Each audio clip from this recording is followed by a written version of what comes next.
You won't believe how one man changed TV forever, just by refusing to play a stereotype. Before there was Cookie from Empire, before Stringer Bell or Uncle Phil, there was Sweet Daddy Williams, the flashy, gold chain-wearing numbers man who slid into good times like he owned the whole block. But behind that swag and smooth-talking charm was a man most people barely knew, Teddy Wilson. And let me tell you, his real-life story? Way more dramatic than anything that ever made it on air. Let's rewind. Picture Harlem in the 1940s. A young kid named Theodore R. Wilson is growing up surrounded by jazz, hustle, and struggle. Born on December 10, 1943, Teddy wasn't exactly living the dream.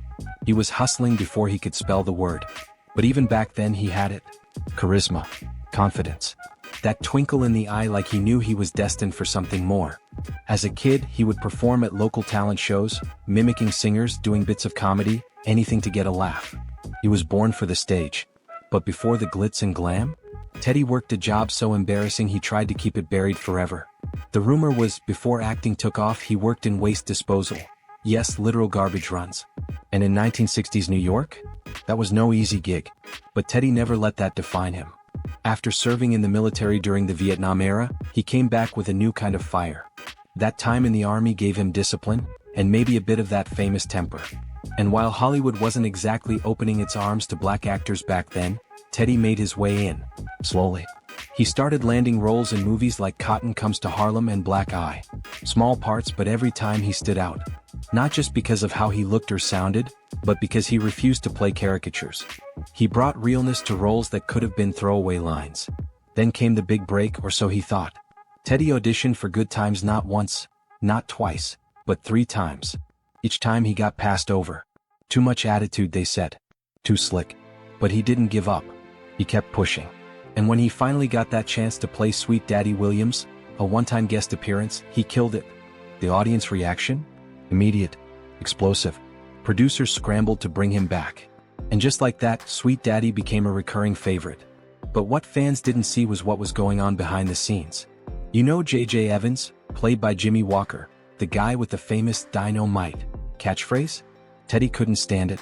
He thought it was buffoonish, a joke at the expense of black culture. And he said so, loudly. He felt the show, at times, made fun of the very people it claimed to represent. Tensions boiled. Some days, Teddy would hold up production entirely, refusing to say certain lines until they were rewritten. And producers? They didn't like being challenged. But Teddy didn't care. One time they offered him double pay just to read a line he didn't agree with. He turned it down. Imagine that, a black actor in the 70s walking away from a bigger check just to protect his character's dignity. That's a kind of integrity you don't see every day. But it got even deeper. In 1976, during filming for season 4, Teddy got into a heated argument with a white producer. The producer wanted Sweet Daddy to act more ghetto. Teddy said absolutely not. Things got so intense that, according to multiple people on set, Teddy pulled a gun out of his bag. Security came flying in. The studio shut down production for the day. Now, hold up, before you start thinking the worst. Folks later said it was probably a prop gun. But by then the damage was done. He was nearly fired on the spot. But guess who saved his job? The fans. Viewers flooded the network with letters and phone calls begging them not to cut Sweet Daddy.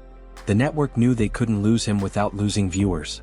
Despite all the drama, Teddy's personal life was surprisingly calm. He was married to actress Joan Pringle, a beautiful and talented performer in her own right. They met while working in theater before either of them hit the TV screen. If you felt this one, hit that like button. Share it with someone who needs to know the name Teddy Wilson. And drop a comment. What's your favorite Sweet Daddy moment, or one thing that surprised you about his story? Stick around.